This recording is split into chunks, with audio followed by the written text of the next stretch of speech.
Hey, how are you guys? Can you hear me? Oh, just 1 second. Things are a little bit. Well,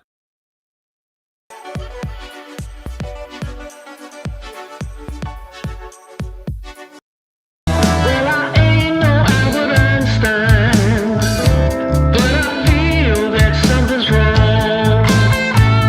Yes, it is. No, I ain't no Albert Einstein. I just feel that something's wrong.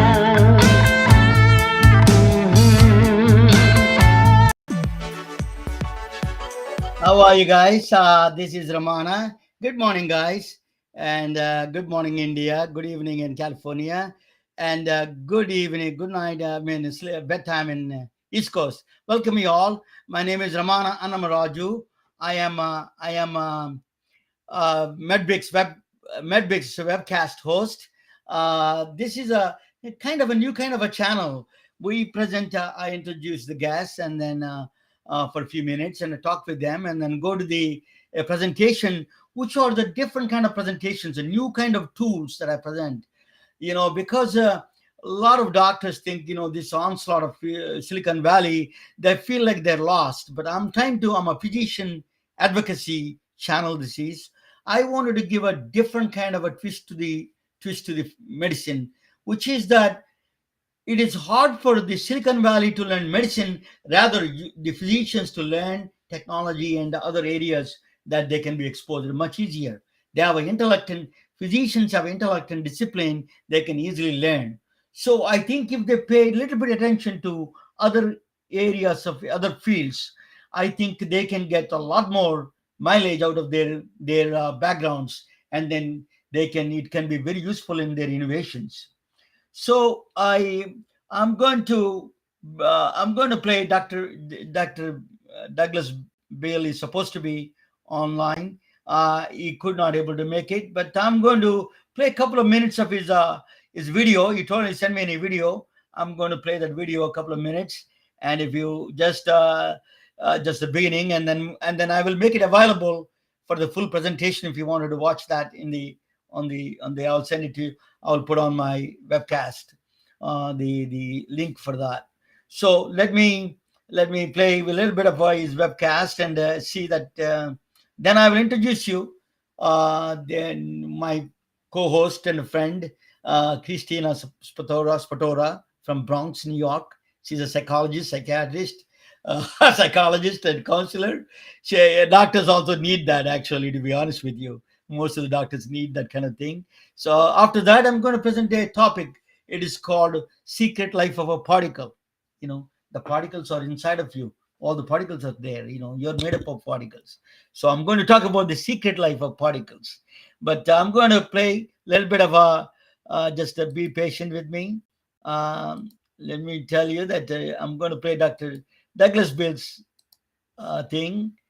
If you can see.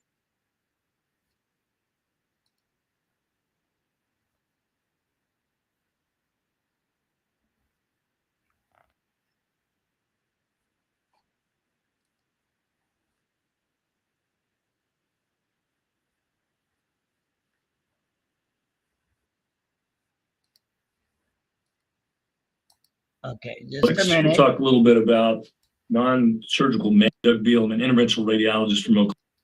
Just 1 second. I'm trying to present for all of you.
Thank you all. Just to let me come back, and this is not a clinical. This is not a place for clinical presentation. Long clinical presentation. You send me a video of the long presentation. Maybe I'll make it available for you, for the audience to go through it. I'm glad to make it available. But this is for a conversational. Is exposing the people or giving the exposure to the people that who do those kind of presentations. Is not about presentation itself, is people about the people who do that kind of presentations. We are going to give introduction to our audience. That's our goal. So I hope we will make it one day real way. But I missed him twice, and one of the important things is that he climbed Mount Everest, and I want to know how his experiences in climbing Mount Everest. He recently, my nephew went to Everest, and he's saying that it takes 2 months to go to the peak. He needed 2 months of training. I thought he's going to couple of days. He go there, up there, and coming back. It is not true at all. You need about 2 months of training. You have to go back and coming back. It is a long process. But I don't know much about it. One day, maybe I will get my nephew to talk about going to the base camp, not the Mount Everest. I hope I will get one someday. The person who climbed the Mount Everest, but this time I'm going to bring my friend, um, uh, co-host Christina Spatora. Christina, Hi, welcome. how you doing? Good, Good night. Good to see you. Good to be good. here. Glad to be back. Yes. Okay. So, what do you think of? I everybody asks me why my I did not expect that my shows to be Mhm, popular or well is kind of interesting to people. I started the show. I wrote a book during the mhm, pandemic. Science is not a subject. Science must be a lifestyle. mhm, The book I've written, it is about the historical scientists and doctors and scientists and their connection to the modern day technologies and mathematics mhm, and physics and modern day technology, how we can connect with them. So my connection to that is giving a new tool. A lot of physicians, they think if they go to MBA, they can get a lot of exposure. They can get understanding mhm, the business part of it. That is not the innovation. They think that they go to starting any accelerator or some kind of innovating platform. That's the thing, mhm, they understand it.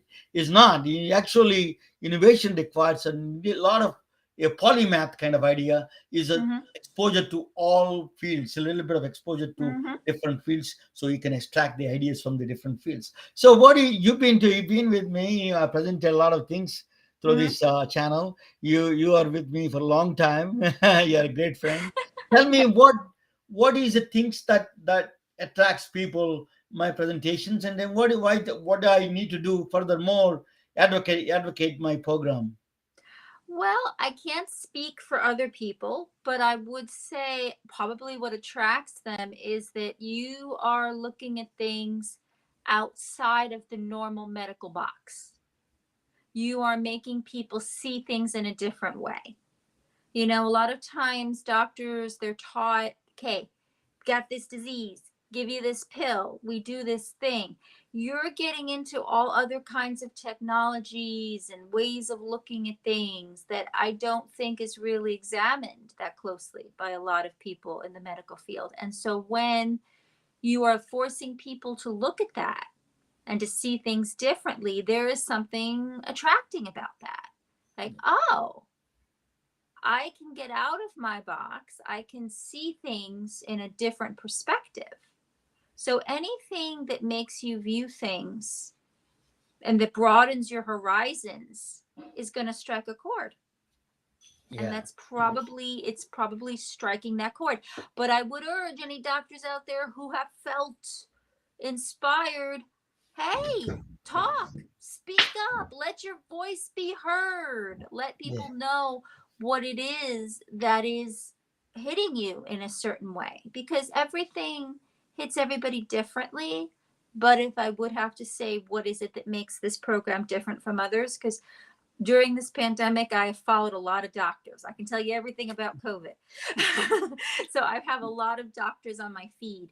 Yeah. And I could say the They need a presentations. counseling, actually, to be honest with Yes, you. please. You have my website. If you're a doctor in pain, please feel free to contact me. I'll give you a professional discount. You My know, goal is if I can help you feel better emotionally, then you can be better for your patients. 6 out of 10 people don't trust American healthcare system. That is a staggering number. If that is a number is any other field, that field goes bankrupt. But Oh, this yes. healthcare is 6 out of 10 Americans don't trust their healthcare. Is just this is actually across the entire world. In fact, it is becoming a big problem. How do you solve this problem? 6 out of 10. What are they need to do? The doctors need to do to change this mindset. I think a huge part of that is they need to get back to building a relationship with their patients, because basically medicine has definitely become very much an assembly line. I remember when I was a little girl, we had a family doctor, and it was the throwback to the family doctor. You know, he would take time, he would talk to you, he would say how you're doing. So he knew me, he knew my family, he knew my medical background, and I felt like he cared about me. So that when he would recommend things, my mom would trust him, I would trust him. And there are some doctors that are doing that they do build that relationship. But I think more often than not, a lot of them get caught up in this conveyor belt, whether it's taking as many clients as you can because insurance isn't paying enough and you want to, have enough people. So when you don't spend enough time with people, you're not going to form a relationship. They're not going to trust you as much. Trust is built out of relationships. And if you're not a doctor that's not building relationships with your patients, they're not going to trust you. As you said, that assembly line is like a Silicon Valley. That is a breakfast for Silicon Valley, because anything that they do, repeated things, they can simulate very easily. So I think one area they cannot understand, they will not understand, is the is as I'm a defector from Silicon Valley, I can tell you. So I think they don't understand that how the delivery and how the trust factor, how the relationship with the patient and the doctor. I think that is where even the physics has a problem, because we they don't understand that completely. I'm going to talk about that a little bit about that today. That even science is going backwards and say, okay, we are going to stay off that area, the relationship area. That is something qualia. That is consciousness. Something that is beyond our. Even though it is a part of the scientific inquiry, and still they don't understand it. That's why Mhm. that area they need to doctors need to pound on it, and they need to create a special kind of bond with the patients. That Yes. makes a difference. And then also on the top of it, if they can learn innovations in a different angle, to see the things with a different way. What is Uber, for example? Uber is nothing spectacular idea. The guy was sitting, I was in Silicon Valley, Mhm. that's a financial building. He was looking at the top of the financial building to the street, and then you see on the street, and the people are there is a bus stops are there. People are just passing by. He thought about it, how come they don't pick them up and make some money? They got the idea. Only thing is bothering them is probably trust, and he created a trust factor between them through the social media, through these factors, verifying some Mhm. mechanisms between the driver and a passenger, then solved all the problems. Trust is the key. if you Yes. if you solve that problem, that's what he did solve. And then he created a trust through the mapping system, so you're not going outside of the routing system. So that is a very powerful way he did created a trust factor. That's why Uber really, he did not create any rocket scientist idea. Is a basically a trust factor. He really defined it. Things, you have to look at the things different way. That's what I'm going to, that is my whole goal of this show, is to show them how to think, how to things you look a different way. What is what is that what is that is exactly, I don't know. They need to figure it out. Myself, I don't understand it. Even, a lot of doctors tell me something is mysterious, something is outside of the boxes, as you said, but they can't define it. I can't understand it. So there is some kind of a that conscious approach is there. Maybe we need to. That's not a computable probably, but there is not a definable. Maybe you're a psychologist, you can define it and tell me anything what the doctors should do to learn and expand their horizons. Is this platform is helpful or other things they do to do? You know, I think it, first of all, it starts with openness. You know, we make the big mistake when we start separating things out. We separate out, you know, okay, I'm in this field, I have to focus on this. It's about being open to expanding your mind to how other fields relate to yours, to the connection between the mind and the body and the spirit. Like, don't be afraid of connection, because just like there's relationships between doctors and patients and each other, everything else is interrelated as well. And to be open to that, to be open to the connections in the universe and how we're all connected to each other, to be open to that. You're open to that, you'd be surprised what comes to you. I can. That's what I'm going to present right now. I'm going to show them how to do what is the that that that opening of their mind can really expand their horizons and the new ideas come to their lap. Let me show that. I'm going to show this presentation is the secret life of a particle, how it is related to medicine. That is my presentation today. I'm going to talk about a little bit about you know. Um, this is a doctor, that is a doctor, he told me about that, but that is a secret life of a particle that I'm going to talk about it, how it's related to medicine. There's a two aspects, all the at the atomic level, they're all the secret life particles means atoms, electrons, protons, neutrons, all the particles, muons, whatever you call it is there a bunch of particles are there. They're all of them. They're particles, so they're minute they are so they behave very different than we behave. Very counterintuitive. So there are two aspects I'm going to describe that their behavior is one is called quantum entanglement and the another one is a quantum tunneling. I'm going to talk about very quickly. I'm going to give an example. Why you need to know, why the doctors need to know about the atoms and particles. That's a physicist problem. No, sir. If you see the space, for example, a fingernail and the viruses and bacteria, they operate at the quantum, they're at the particle level, they operate. Viruses are almost the smallest size. You see, the finger is to reach the size of the bacteria or a virus is like a fingernail walking from Atlanta to New Delhi, that much distance. You know, that is a difference between the fingernail and the virus. Okay, it is a huge difference. So you have to understand that space they operate upon. The viruses, proteins, molecules, they operate on a different space and a different time structure. For example, you're talking about eyelid. If an eyelid is a millisecond it takes to close an eye, to close and open. But if you see the molecules, the chemical reactions, the molecules and bacteria, they operate in a femtoseconds, 0.00000. You can put 20 zeros there. That is a seconds they do operate. So you have to understand the time scales, understand the space, two different worlds. You have to understand that's the reason you need to understand how the behavior at that level, how the things change.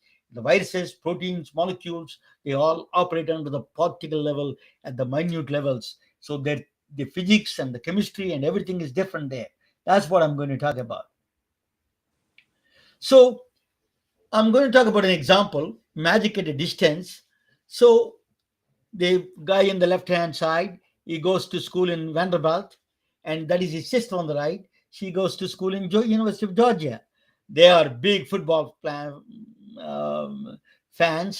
The left hand side guy, he is a fan of Commodores. He plays a football. In fact, he didn't play for the Commodores, but he was playing football in the high school. He's related to me. and the and the and the sister is University of Georgia, is a Bulldogs fan. So they have a rivalry between the Vanderbilt Commodores and the University of Georgia. There is a rivalry in the football. So whenever they play each other, and the brother and sister, they wear different shirts, so they support their teams. But they decided, but there are times, they wear. So this is a thought experiment. Gedanken experiment is called a Gedanken. That means in German, thought experiment. So I'm giving a story. If so, there is something magic is happening. What is that? Whenever he wears a University of Georgia, Vanderbilt T-shirt, she wears University of Georgia shirt. Whenever he wears a University of Georgia shirt, his sister wears University of the Vanderbilt shirt. So when exactly opposite, every time, every time we check on them, they're wearing opposite sides of the shirt. That is a very strange. So, but they're not talking to each other. There's no text messages. There are no phone calls. There are no emails. They're not calling their mother or anybody, to no third party involved. But still, you see this magic. Whenever he wears Vanderbilt shirt, she is wearing a University of Georgia shirt, t-shirt. Whenever he is wearing a University of Georgia t-shirt, she is wearing a Vanderbilt shirt. Automatic, done every time. That is kind of magic. So they said that is a magic, really true magic is happening. For outsiders like you and me, we think it is a magic. But Albert Einstein doesn't buy magic's easy. He said that is all nonsense. There's no magic. What is that is, I understand they're not calling each other, they're not texting. This is a thought experiment. I said that what Albert Einstein would have said, what would have said it's all nonsense. There is no magic to it. There is only way, they other way to test it is, I think they're not telling the complete story. We don't know the complete story. What the story is, before they left for college, they made a pact, secret pact. The pact is, you wear Monday afternoon this one, I wear this one, you wear Tuesday, you wear that Tuesday, that's I do opposite shirts. So they made a pact, secret pact, before they left for college long time ago. So Albert Einstein said that you need to explore that secret pact. You don't know the complete story, and you know the half of the story. That's why there is no magic to it. We have to find out what that particular story behind this magic. Albert Einstein is a king of sciences. Nobody can question him. So that is a big problem for a lot of people. That he calls it a spooky action at distance. That magic, he called it spooky action at distance, is making fun of the things that are affecting each other without communicating each other. That is a big no-no in science. That's what Albert Einstein thought. So that is exactly in the quantum entanglement is. Quantum entanglement is two particles came from same source, and you separate them separately. They're like twin sisters. They like a brother and sister. They go billion miles away. If the one particle is down, up, other particle is down, spin down. They have a characteristic called spin. When the two particles are, one particle is on the left side, is the spin up, the right side particle is spin down. When the particle in the left side is the spin down, the other particle is spin up. Automatic, even a billion miles. They don't need to communicate anything. That is a very strange phenomenon. That is exactly like a t-shirts that I'm talking about. So this is a mind-boggling. This is a characteristic of particles, the spin. And there is another problem there too. That whenever you wanted to measure on the particle spin, you open it up and try to measure it. It does not. It has a both spins up and down. Until you measure it, it assumes one of the positions, either up or down, without any preference. So without any preference, when you measure it, the person wearing both shirts is like a superimposition shirt, and then wearing one shirt comes out as a one shirt. So the quantum entanglement, the bit becomes a classical bit at that time.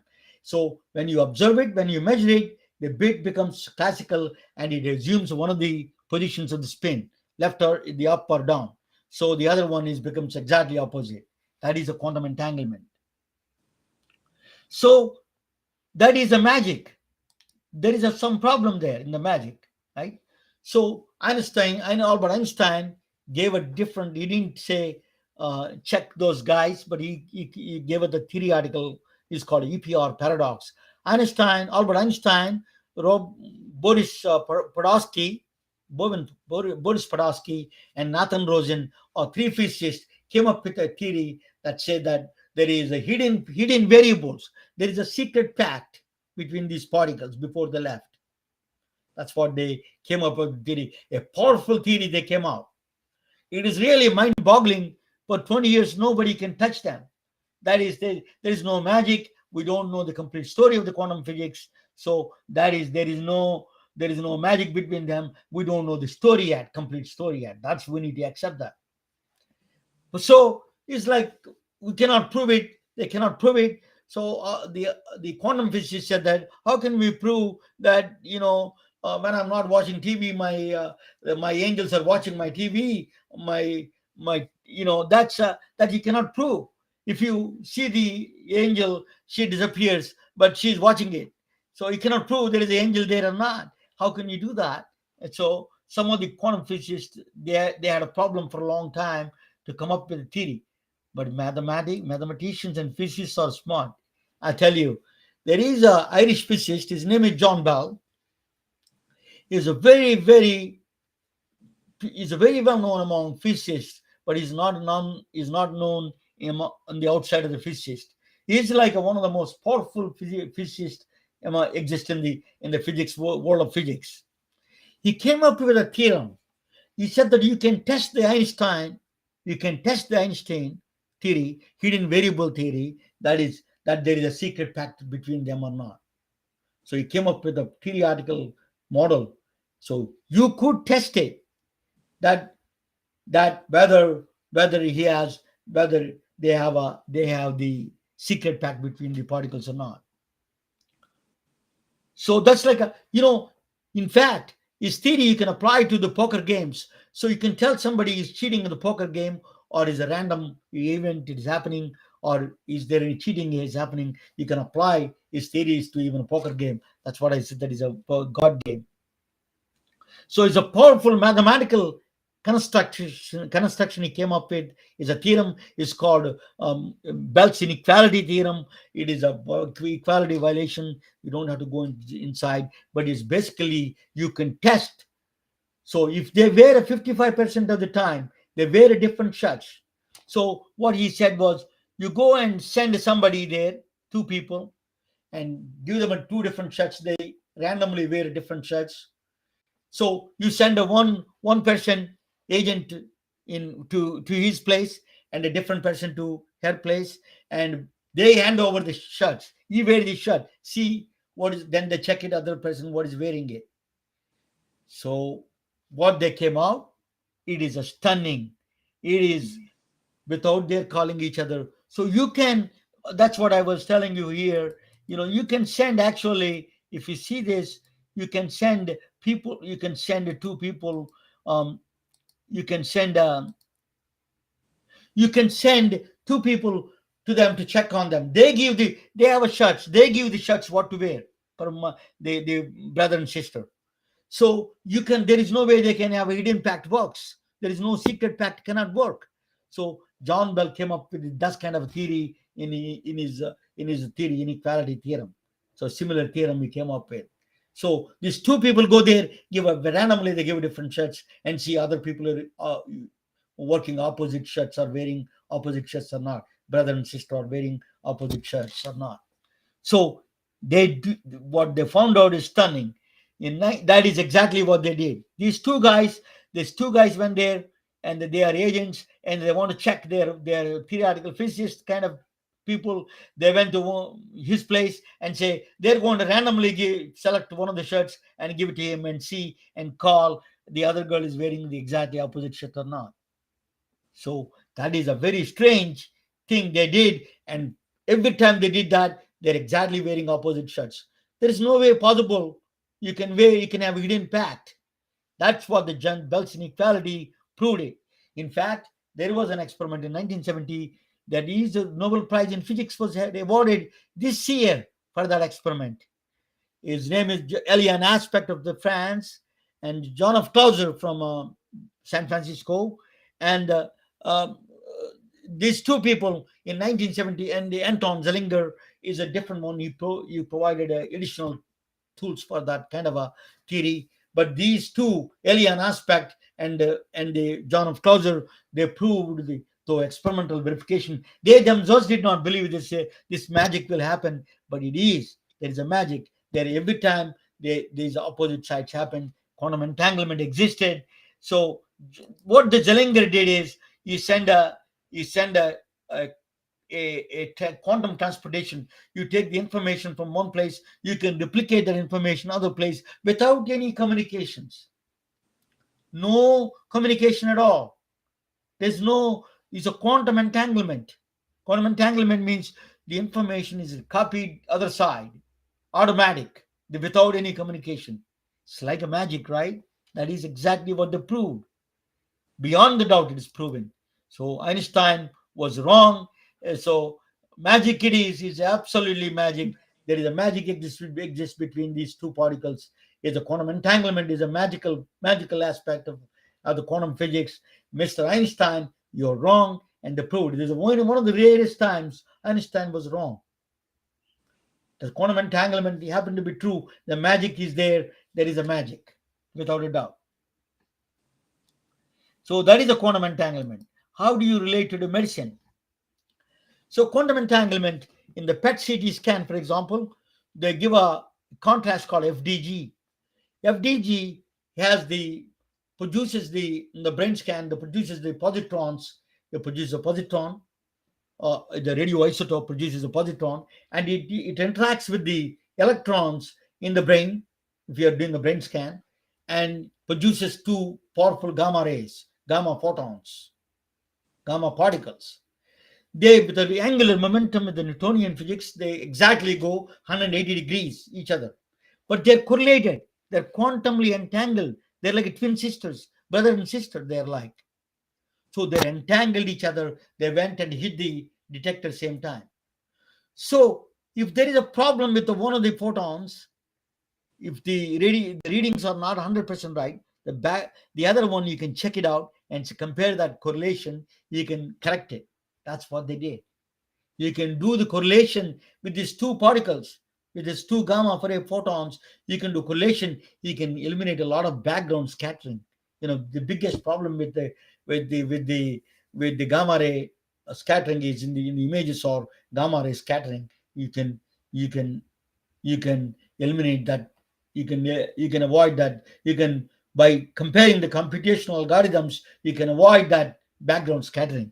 That is, the quantum entanglement is some not magic somewhere in the space universe in the exist. It is right there. You can see in medicine itself. The next one is, it is a mind blowing. It is just if it doesn't blow your mind, you didn't understand the science. I can tell you that, because I tell you what that is. So I have a picture in the middle. The Putin is talking with somebody, right? There is a lamp up there. So you can take a picture of the Putin and then can send it, and But there is another way quantum entanglement can do. This is called ghost imaging. Ghost imaging is, I can take the picture of the lamp and or do the picture of the lamp. I can create the image of the Putin without looking at him. Isn't it? Does it make sense? Does it make any sense? Strange? That is outside of the mental game. So the photons coming on him, facing is falling on the Putin face and coming to us as a camera, putting on the camera towards the lamp, or entangled photons. If I understand this photon, I understand that photon. If I understand that photon, if I measure this photon, I have all the information about the other photon. So other photon is what is doing with the Putin. It is taking the image of Putin. You get the same thing here.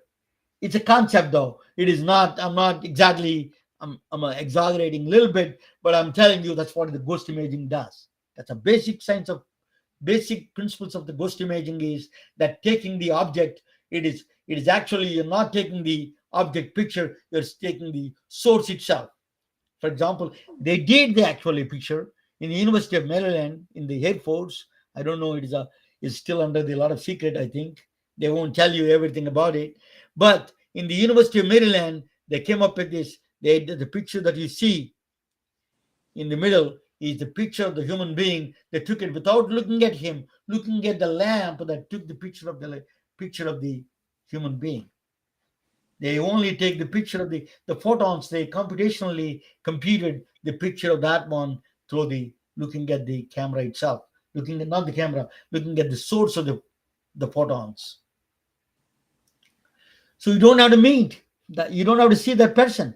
So eventually, what is that goal of that is the quantum entanglement goal is eventually it will help in the future is the ghost imaging, is that chest x-ray, for example, is a lot of x-ray. We are, there now the CT scan is 256 slices, 756 slices. The amount of radiation, I can tell you, blasted off, way out of control, the radiation.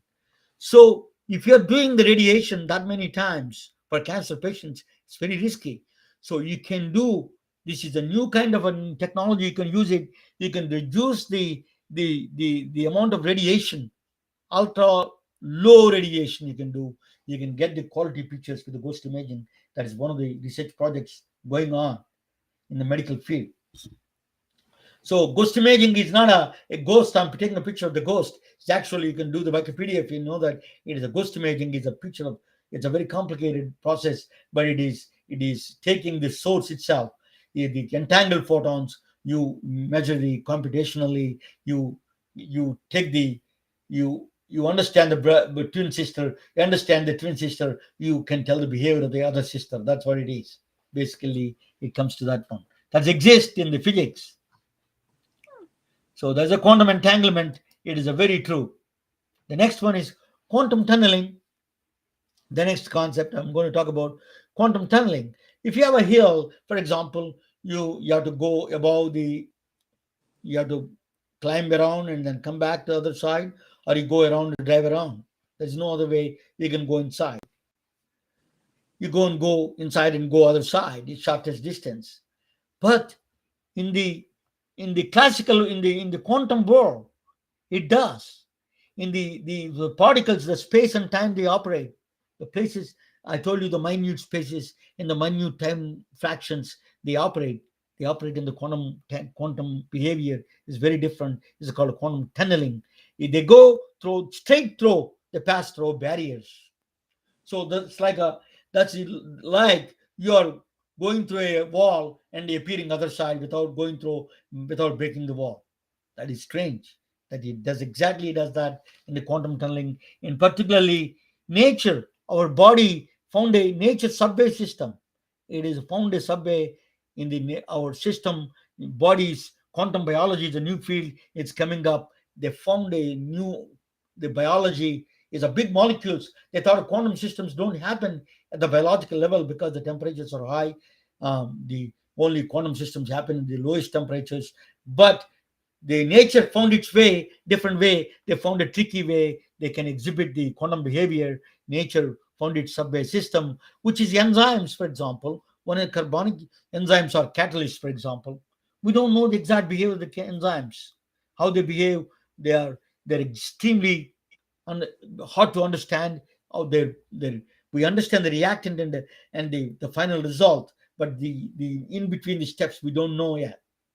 That is the enzymes. What they do is they're catalysts. They can do that. What they do is they do exactly what is there in the barriers. They pass through low energy to they go through low energy to the higher energy. It's impossible. I mean, from a classical point of view, you're like a passing you're going through a wall and appearing other side. That's exactly what the hydrogen atom does. Hydrogen atom is very big compared to the its hydrogen atom. It does the quantum tunneling. It goes through from a lowest low barrier to the higher barrier. It jumps it.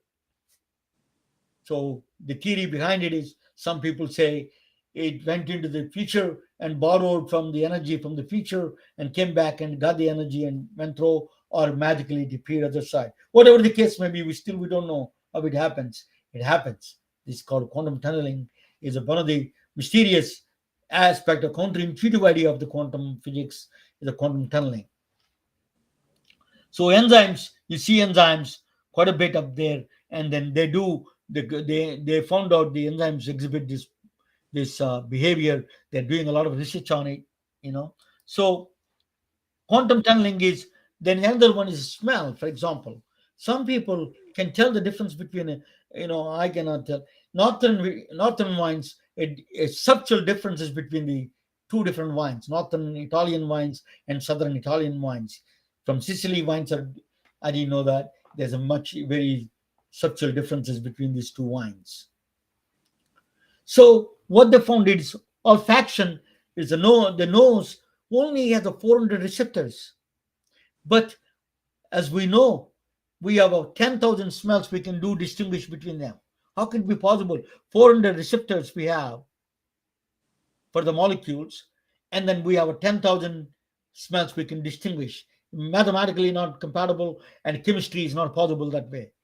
So they came up with a new theory that what is a quantum tunneling happens is a quantum vibrations, the vibrational spectrum, the vibrations creating other 9,600 vibrations of the molecule that is coming, and receptor molecule vibrates, the vibrations creating that smell it's doing, and the additional 9,600 coming out of the vibrational spectrum. Quantum tunneling, electron jumps from the lower entropy into the molecule, and the vibrations it does. It's very complex, but they're proving that is something smell itself is a quantum nature. So biology is exhibiting a quantum systems. In fact, light itself is a behavior. If I tell you, when you light falls on your retina, it goes through a quantum system, photosynthesis. That is a different subject. But I'm talking about quantum entanglement, and quantum systems are. Um, so what I'm saying is, the particles are behave a very strange behavior. They exhibit a counterintuitive ideas. But if you think about it, you're made up of particles. They're not somewhere. You're thinking about there are somewhere. They are within you. The truth is within you. The inside, there's all these magic is happening inside of you. So the learning these things give you new ideas, new thinking. That's what my goal is to give us. Let me bring. That's why I. This is a Richard Feynman. The one of the things he said that the nature is not a classical dynamic. He said that that is a. So my website is, I do sell T-shirts and the coffee cups and to promote this channel, and you can buy it on Amazon or Etsy. You can buy it dailywearformedicine.com. You can go there. I'll present it. Let me bring Christina, and let me see what we all talked about. It makes sense or not? Mhm. So Hey, Christina, there please. I am. So I give her new ideas. What do you think? I am really interested in that whole the ghost thing that you do with the lamp, because so many, and I've heard some people say, when you get exams, and how much radiation can we get, and especially as women, you have to go like for mammograms and stuff like that, and we're exposing ourselves to this radiation. But and that's why they kind of cut it and said now you can go over like 2 years. So it becomes now an issue where, but if you don't have to worry about that, so that is very interesting technology. I was looking at that quite This, extensively and really curious, like, how do they do that? yeah. And how can we get that mainstream? Yeah, so it's coming I out want, is a long way to go, but the theoretically this is possible through the quantum entanglement process. So mhm, if I can measure your sister, I can. If I know about your sister, I know about you. That's what they do. So they'll measure the source of photons. They come together. They're entangled. Their behavior when they interact each other, they tell the other person what his interaction is. If the spin is up, the other one is pin is down. It is giving information to each other without Mhm. interacting. So we know that other side is kind of a telepathy kind of thing. It happens in the quantum physics. In fact, that's what it is.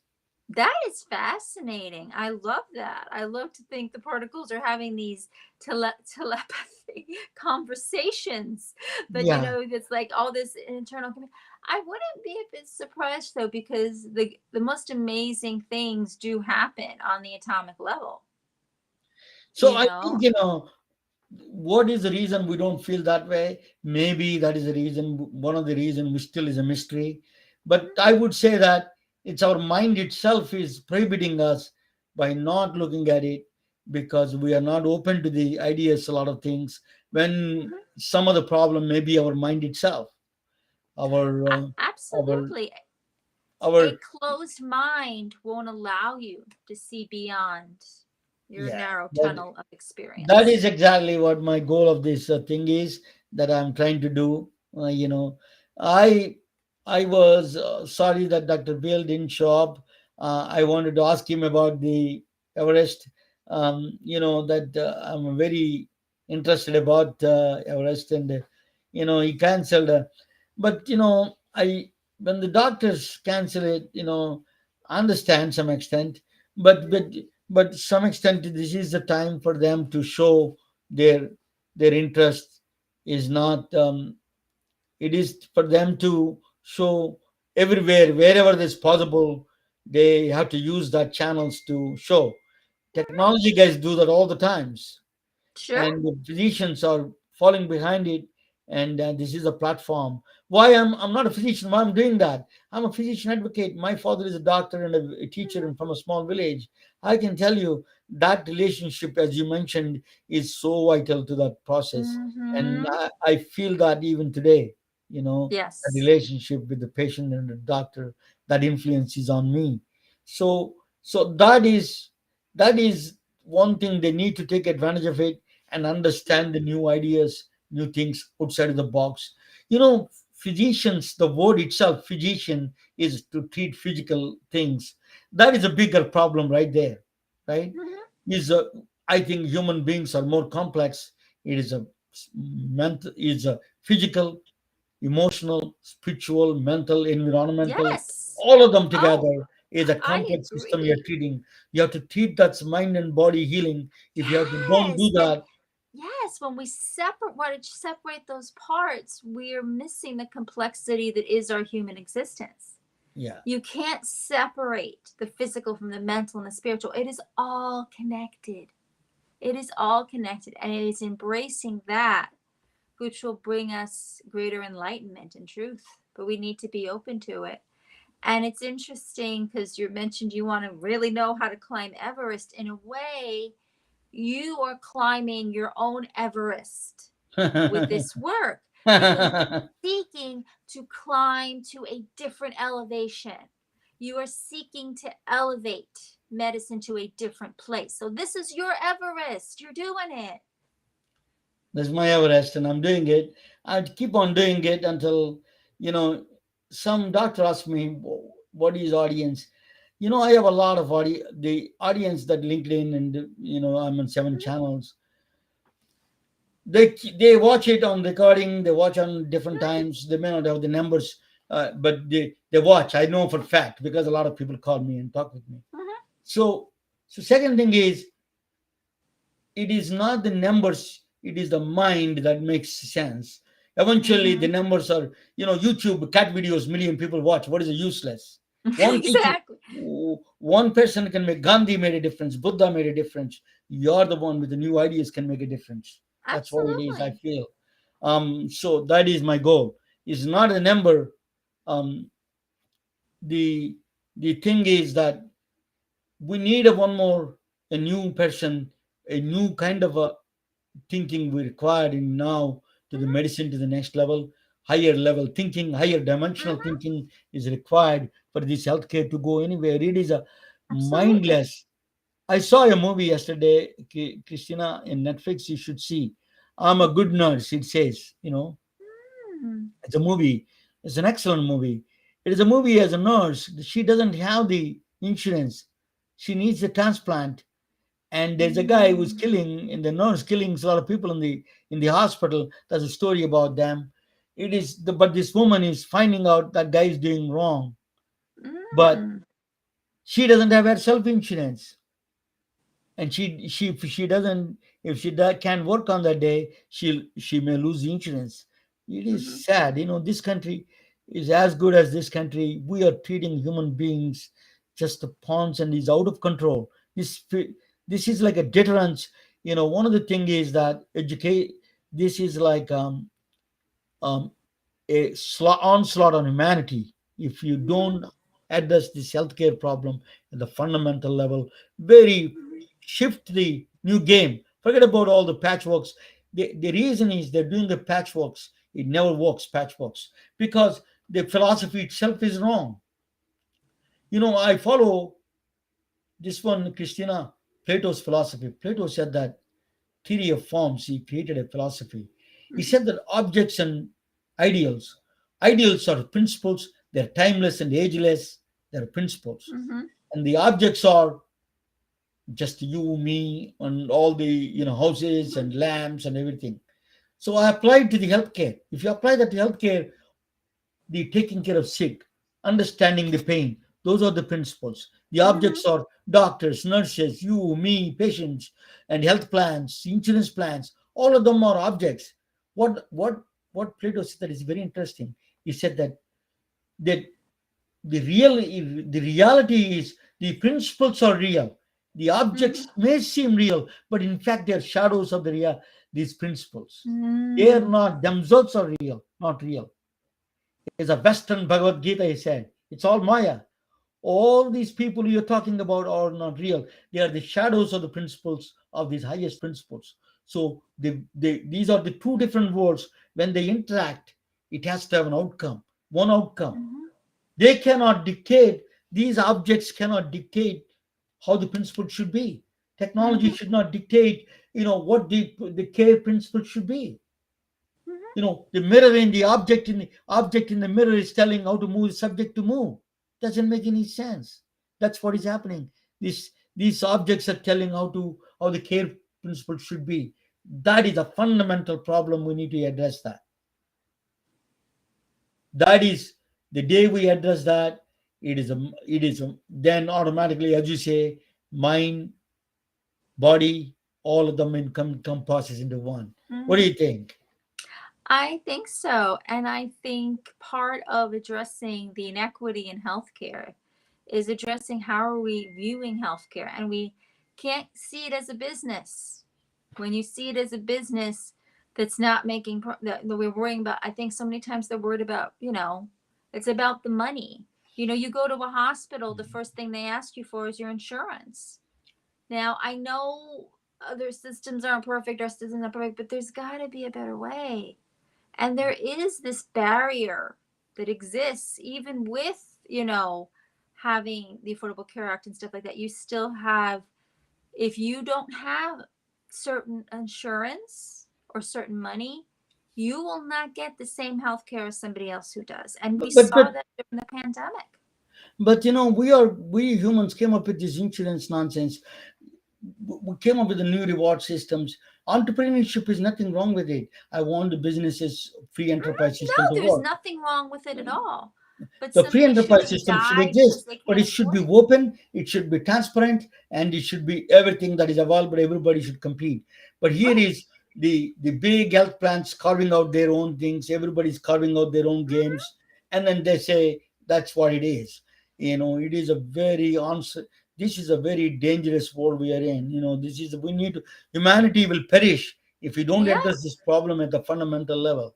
we need to address it because we've got too many problems. And the pandemic just highlighted this is not going to be, our last health issue. And it's just highlighted the inequities. Like you saw that people in, lower economic communities did not have the same outcome in terms of COVID as people from higher economic communities. It's just a reality and it shouldn't be that way.